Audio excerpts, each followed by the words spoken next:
Welcome to the Randy Report. I'm Randy Slovacek, your host. I'm also the writer and editor of therandyreport.com, where you can find me every single day on the internet reporting on the daily news cycle in terms of politics, pop culture, and entertainment news of interest to the LGBTQ community.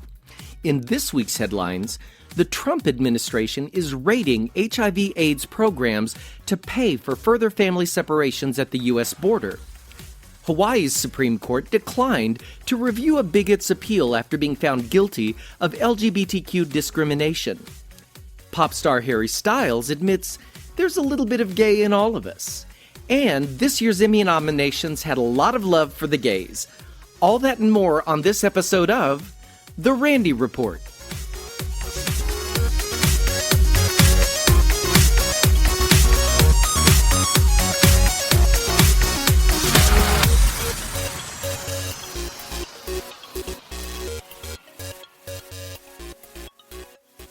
For decades, criminals have used the fear of being hit on by gay men or discovering a potential sex partner's transgender as gay panic or trans panic as a legal defense in court to justify violent attacks on LGBTQ people, often to the point of murder.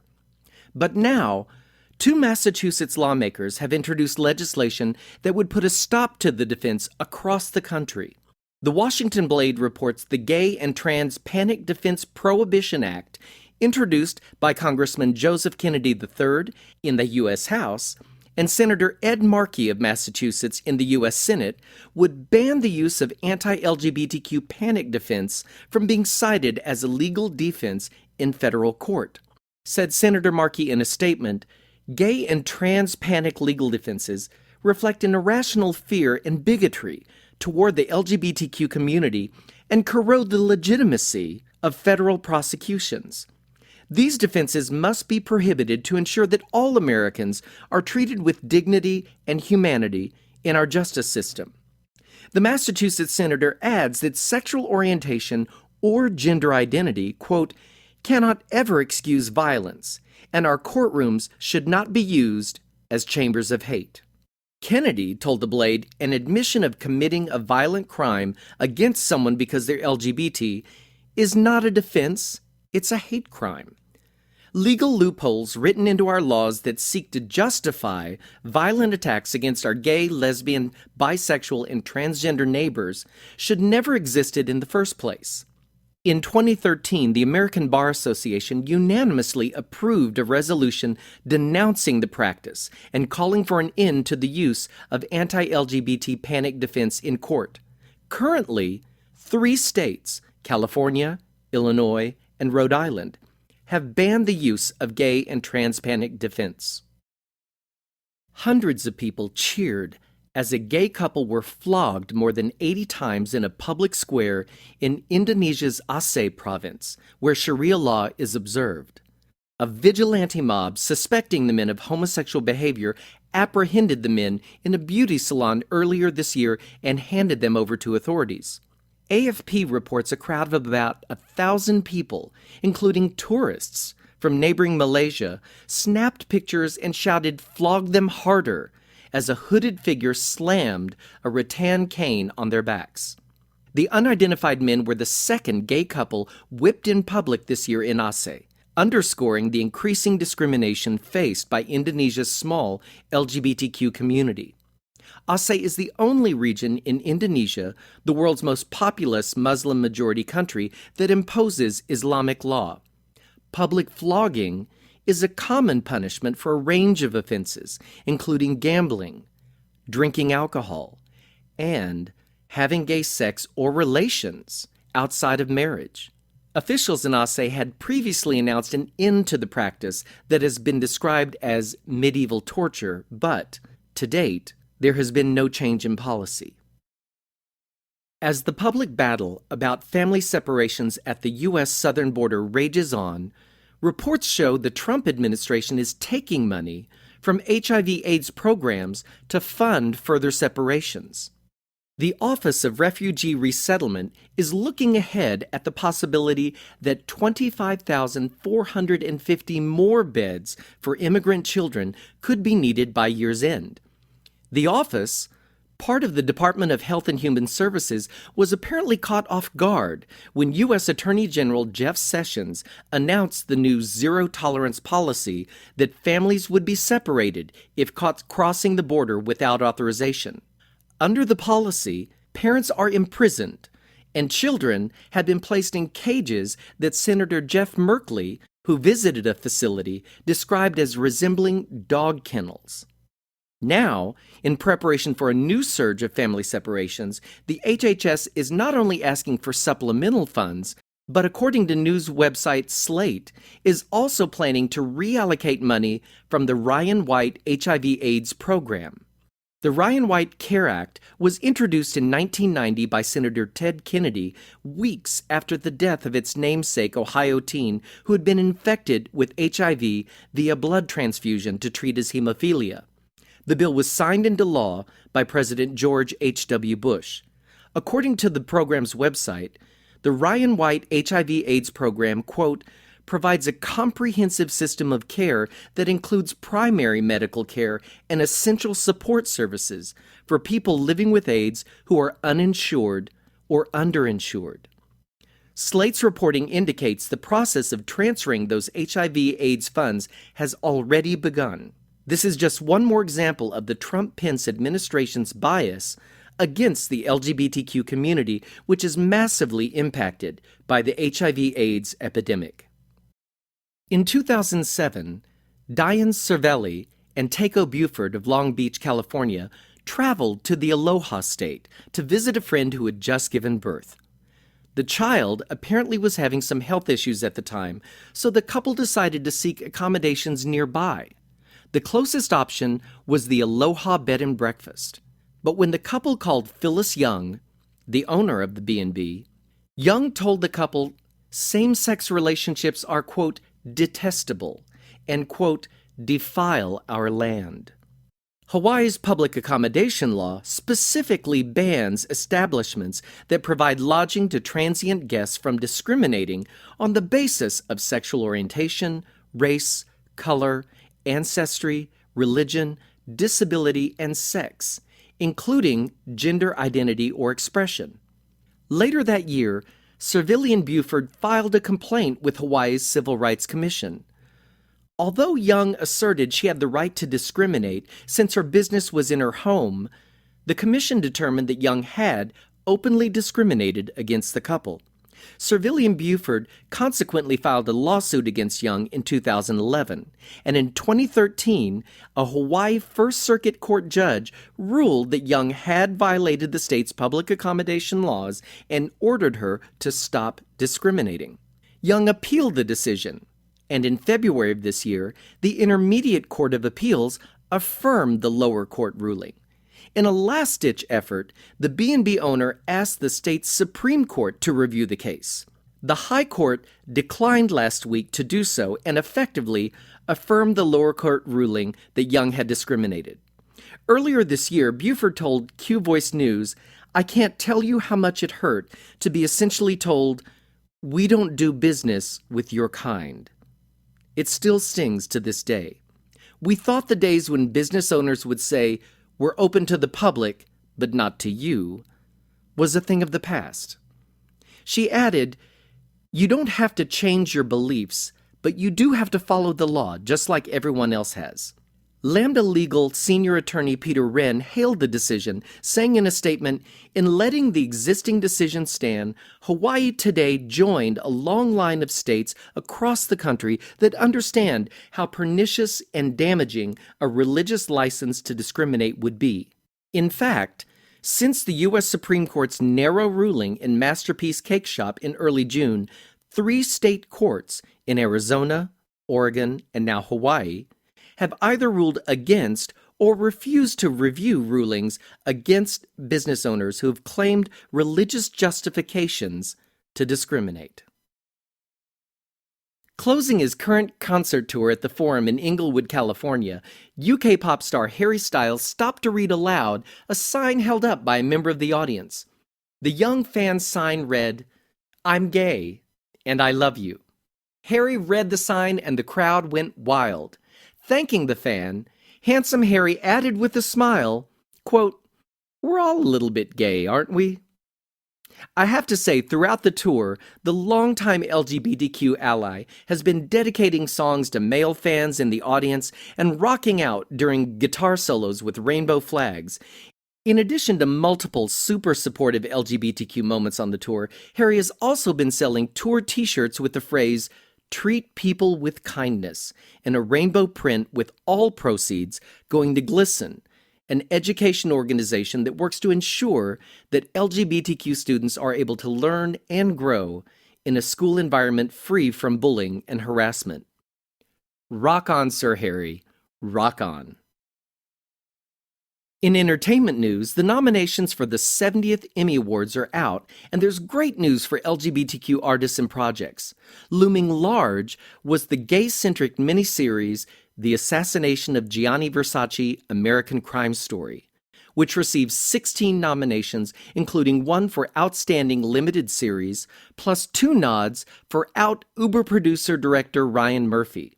Ricky Martin also scored his first Emmy nod in the Supporting Actor in a Limited Series or Movie category for his work in the series. RuPaul's Drag Race received 10 nominations, including 1 for Outstanding Reality Competition and a third-in-a-row nod to Mama Ru for Outstanding Host for Reality Competition. Plus, RuPaul's Drag Race Untucked was honored with 2 nominations, including Outstanding Unstructured Reality Program. The return of NBC's Will and Grace was graced with 5 nominations, including 1 for Megan Mullally for Outstanding Supporting Actress in a Comedy Series, and for Molly Shannon for Outstanding Guest Actress in a Comedy Series. Also in the Outstanding Guest Actress in a Comedy Series are Wanda Sykes for Blackish and Jane Lynch for The Marvelous Miss Maisel. Lynch was also honored in the Outstanding Host for a Reality or Reality Competition Program for Hollywood Game Night, as was Ellen DeGeneres for Ellen's Game of Games. Out actress Lily Tomlin was nominated for her work in Grace and Frankie, as well as Sarah Paulson for her performance in American Horror Story Cult. The awesome Cherry Jones got a nod for her role in the much-lauded The Handmaid's Tale. Kate McKinnon was nominated for Supporting Actress in a Comedy Series for her amazing work on Saturday Night Live. And Evan Rachel Wood celebrates her nomination in Outstanding Lead Actress in a Drama Series for her work on HBO's Westworld. Out actor Titus Burgess received a nomination for Supporting Actor in a Comedy Series for his work in Unbreakable Kimmy Schmidt. Netflix's reboot of Queer Eye received 4 nominations, including Outstanding Structured Reality Program.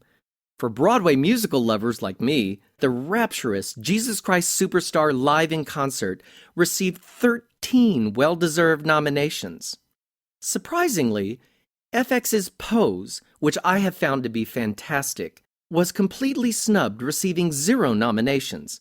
I was hoping to see both transgender director-writer Janet Mock nominated, as well as out actor Billy Porter get some Television Academy love for their powerful work on the groundbreaking LGBTQ-centric series set in the 1980s. The 70th Annual Emmy Awards will air Monday, September 17th on NBC. Less than 24 hours after receiving those 4 Emmy Award nominations, Netflix announced there will be a 3rd season of Queer Eye, the fabulous Make Better reality show.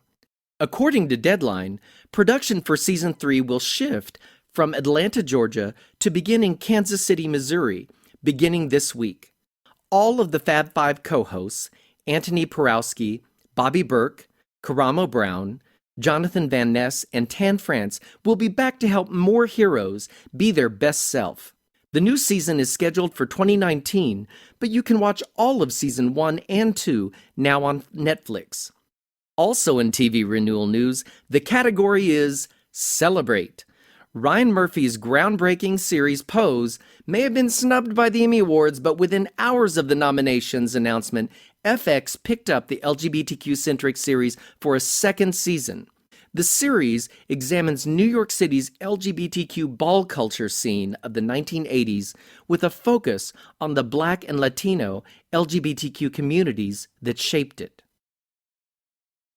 Out indie pop artist Parker Matthews is currently feeling right, and he wants you to be right there feeling it with him.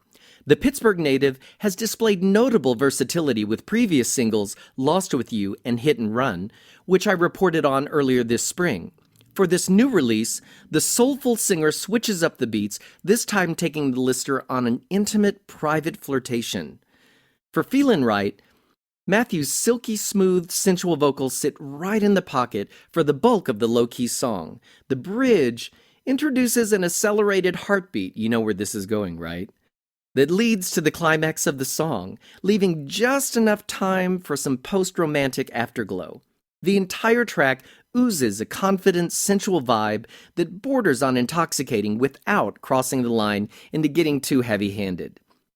I find this to be an enthralling follow-up and proves that Parker Matthews is definitely more than a hit and run. Look for more from Parker soon. And that brings me to the end of this episode of The Randy Report. If you enjoy catching up on LGBTQ news in a quick podcast, I'd appreciate it if you would share The Randy Report with your friends. I like to think of this podcast as the 60 minutes of gay news, only shorter. And remember, you can find me every single day on the internet at therandyreport.com, also instinctmagazine.com, and gaypopbuzz.com. Thank you, it pays to be busy, where I cover the daily news cycle regarding politics, pop culture, and entertainment news of interest to the LGBTQ community. I'm going to close with some of Parker Matthews' new track, Feelin' Right. I encourage you to take a listen, and if you like, go buy it on iTunes. As I say often, if we want to see our lives reflected in the art that we admire, the movies, the television, the books, the music, we have to support it. There are terrific artists out there, and I promise you, I'm never going to bring you anything that isn't quality. So here's Parker Matthews, Feelin' Right. Thanks for listening, folks. See you next time. One taste of pleasure from you, and it all can't get much harder now. One touch, I need it, it's true. Feel the ice running down so cold. I need all the feels from you. Stick around, never run away. Last call and the shots for two. Push it down as you make me say I'm going crazy, 'cause I need you more and more. And no one can save me once I get you on the floor. Now I'm yelling, baby, just come get me through the night. Let's go again, baby, 'cause you got me feeling right.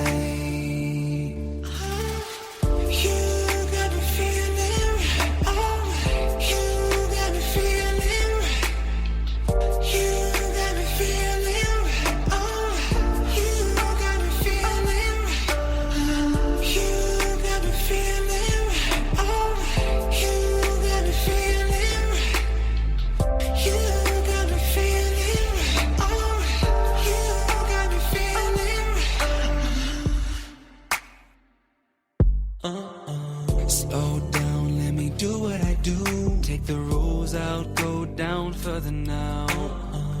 Touchdown, you're coming on cue. Run it back, never too controlled. I need all the feels from you. Stick around, never run away. Last call and the shots for two. Push it down as you make me say I'm going crazy, 'cause I need you more and more. And no one can save me once I get you on the floor. Now I'm yelling, baby, just come get me through the night. Let's go again, baby, 'cause you got me feeling right.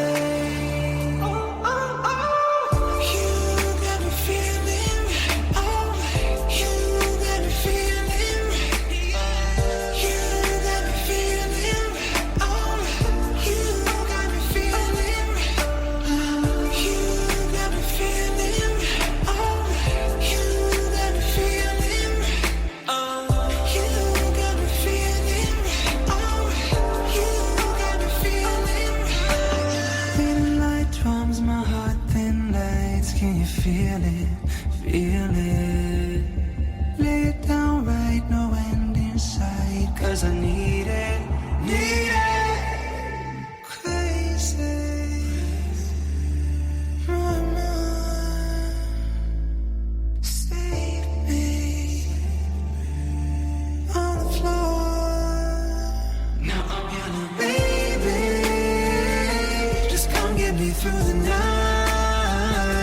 Let's go again, baby, 'cause you got me feeling right.